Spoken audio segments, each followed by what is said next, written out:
خلاص فقت يا نعناع؟ الحمد لله انا فايقه يا حسن. يعني اعرف اتكلم معاكي ولا هتسرقي تاني؟ لا مش هسورق يا حسن، بس لازم تقولي الحقيقه. الشنطه دي لقيتها فين؟ الفلوس دي بتاعت مين؟ لقيتها في العربيه. ايه؟ وانا بجرش اخر الليل لقيت الشنطه، بفتحها لقيتها مليانه رزم، بواكي فلوس ألوفات. قعدت اعدها لقيت النهار طلع عليا وانا لسه بعد 20,000 جنيه يا نعناع. يا خرابي. اوعي تسرقي تاني يا نعناع. لا لا لا يا اخويا مش هسورق، بس الصدمة أصلها كانت تقيلة يا أبو علي. 20,000 جنيه مرة واحدة، يا لهوي مالهمش صاحب.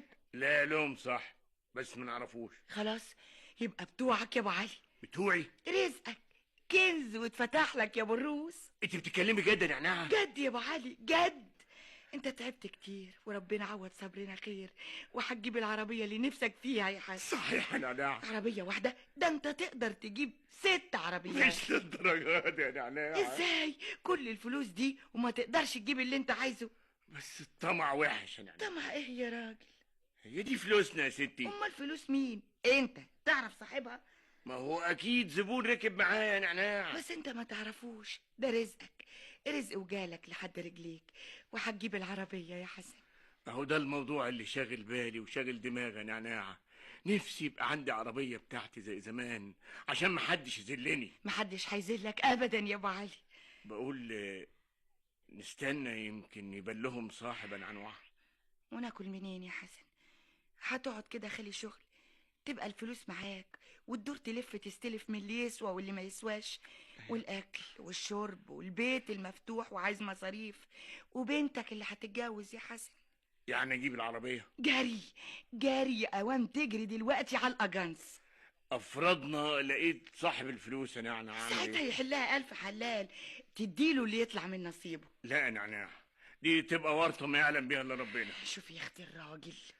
على كل حال الفلوس دي ليا حق فيها. ما دام انا اللي لقيتها يبقى ليا فيها نصيب، وانا بقى هتصرف في نصيبي. ازاي؟ انا مش عايز غير 1,500 تقديمة العربية. 1,500؟ طب خليهم 2,000.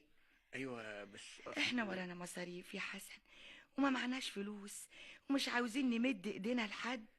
لازم ننعنش بقى ونتمتع ونصرف. ده احنا ما صدقنا يا حسن 20,000 جنيه، يا خرابي.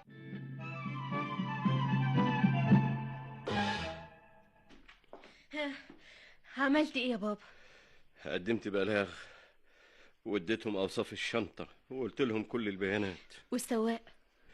قلت لهم اللي انا فاكره، بس اللي مضايقني يا حنان ان انا ما كنتش مركز. انا لما كنت بالليل كنت تعبان قوي، واول ما ركبت التاكسي رحت في النوم ونزلت متلهوج على المحطه. ما قلت لك يا بابا، ده انا لحيت عليك كتير قوي علشان ما اسافرش بالليل يا بابا. الظروف جت كده يا حنان، كنت عاوز الحق الوقت واجي تاني يوم على طول، واديني ما لحقتش اي حاجه، حتى الفلوس ما اعرفش راحت فين.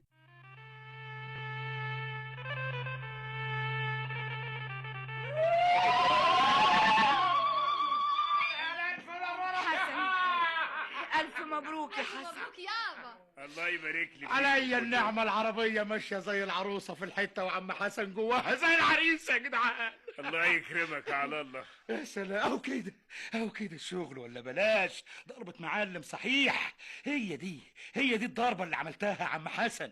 ضربة ايه على الله؟ العربية دي، التاكسي اللي تشتغل عليه سلطان زمانك، حكايتهم انت. عمك حسن طول عمره صاحب عربيات، عمره ما اشتغل عند حد.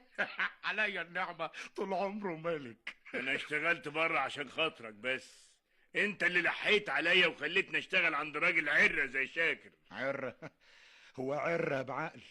ده انا كمان كان نفسي تشوفني وانا بهزقه يا عم حسن.